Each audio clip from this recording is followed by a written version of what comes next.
history as we know it is about to get cold.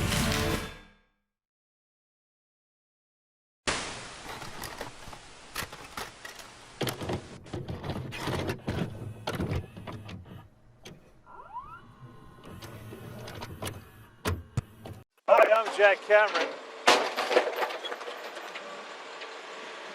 Need a new refrigerator?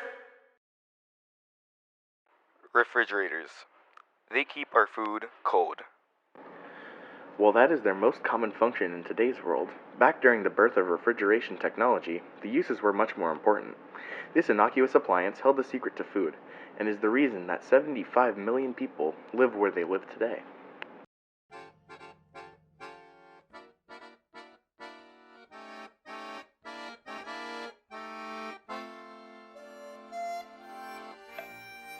The 1800s were an incredibly important time period of innovation and expansion for the United States of America.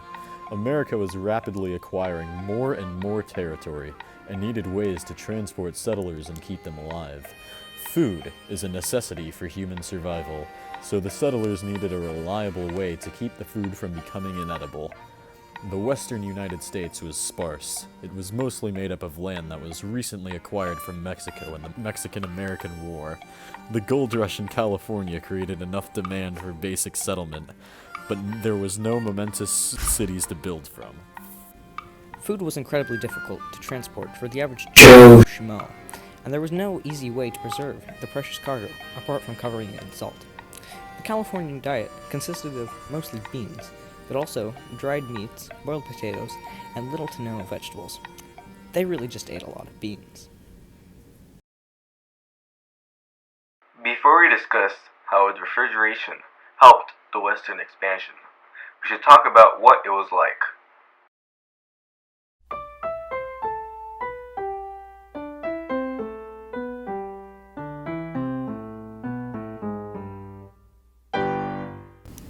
Ice was a prized resource during the 19th century. Fortunes were made by companies and entrepreneurs who paid workers to cut ice during the winter, as the ice could only be harvested in very specific parts of the world. The ice was cut, removed, and carted to the rest of the world by boat, train, sled, or whichever was the best way to do that specific region. Tropical countries like Cuba were willing to pay the price for frozen water. Frederick Tudor was the entrepreneur who first took advantage of the ice craze that was created. He saw the demand and decided to meet it with some supply. In 1806, he purchased his first boat, named Favorite, to ship his freshly cut ice out to the tropical island of Martinique.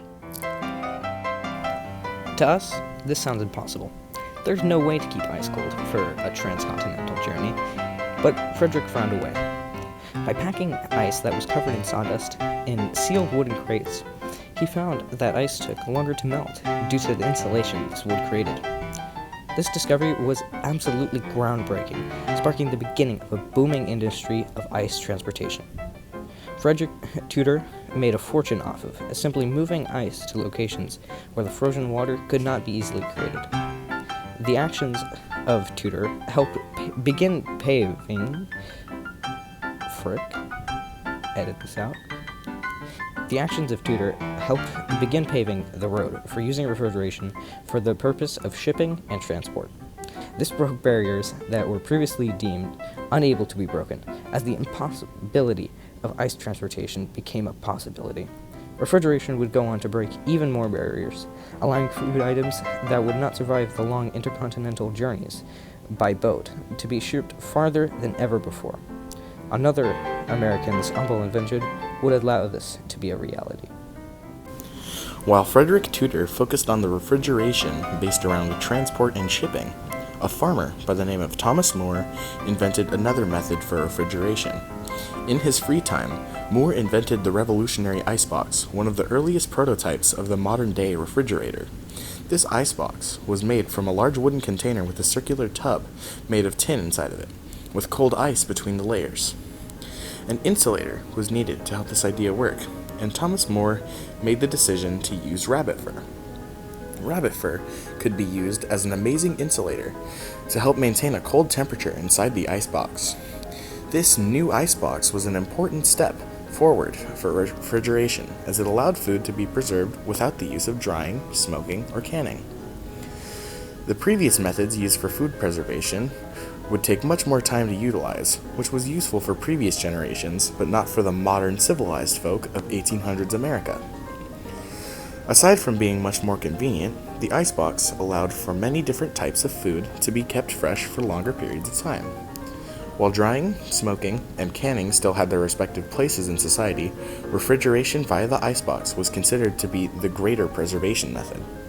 Looking at all of these benefits, you'd be surprised to hear that all of these technological advances came from a man who just wanted to sell cold bricks of butter at the local market.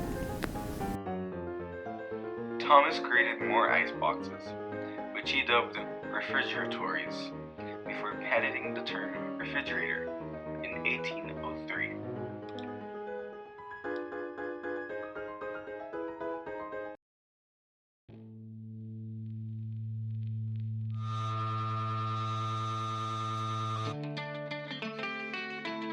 As the technology created by Tudor and Moore expanded, refrigerated train cars were created. These train cars could be used to transport goods farther into the west, which allowed for the creation of settlements far from rivers. They also went the opposite way, allowing for the export of western products to the eastern side of the US. This caused a massive business expansion, as meat and dairy were much more profitable when people realized they could actually store it. These innovations also created nutritional benefits. The hygienics of food handling and storage increased, making diseases and molds less likely to spread in perishables. This sounds trivial nowadays, but foodborne illnesses, especially in the pre-hand-washing days, were a massive killer. Even President Taylor died of salmonella he contracted through potato salad. Right before the advent of refrigeration, in the Spanish-American War, around 20,000 soldiers fell ill and died of typhoid fever. It is impossible to quantify how many lives the popularity of refrigeration saved. In 1913, Fred W. Wolf began his line of unsuccessful domestic refrigerators, known by the Daimler for domestic electric refrigeration. With a name like that, how can you imagine it actually succeeding? In 1927, General Electric introduced the first widespread used refrigerator, known as the monitor top. The monitor top's compressor assembly emitted a lot of heat. Early modern refrigeration was riddled with such flaws. Refrigerators were manufactured on a large scale after World War II, meaning that by 1950, more than 90% of urban homes had a refrigerator. This helped advance the West, as people could now more cheaply enjoy the diet and climate that they were used to.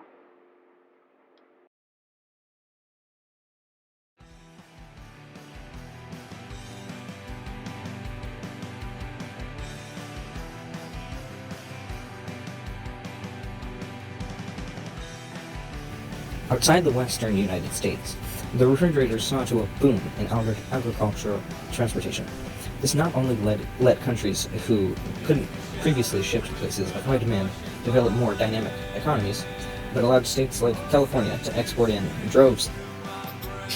Currently, the appliance company Whirlpool owns Maytag, KitchenAid, JennAir, and Amana.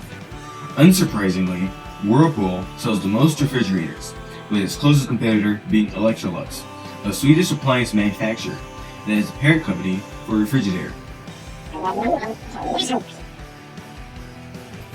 New improvements in refrigeration have allowed for many new applications, such as the cool and radical cryogenic freezing that has many people fascinated, and the infamous Samsung Smart Fridge.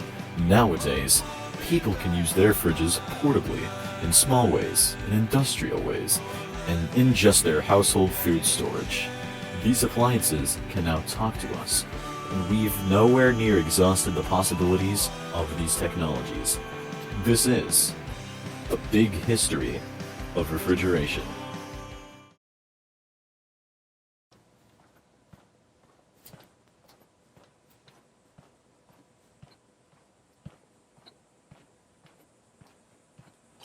I love refrigerators.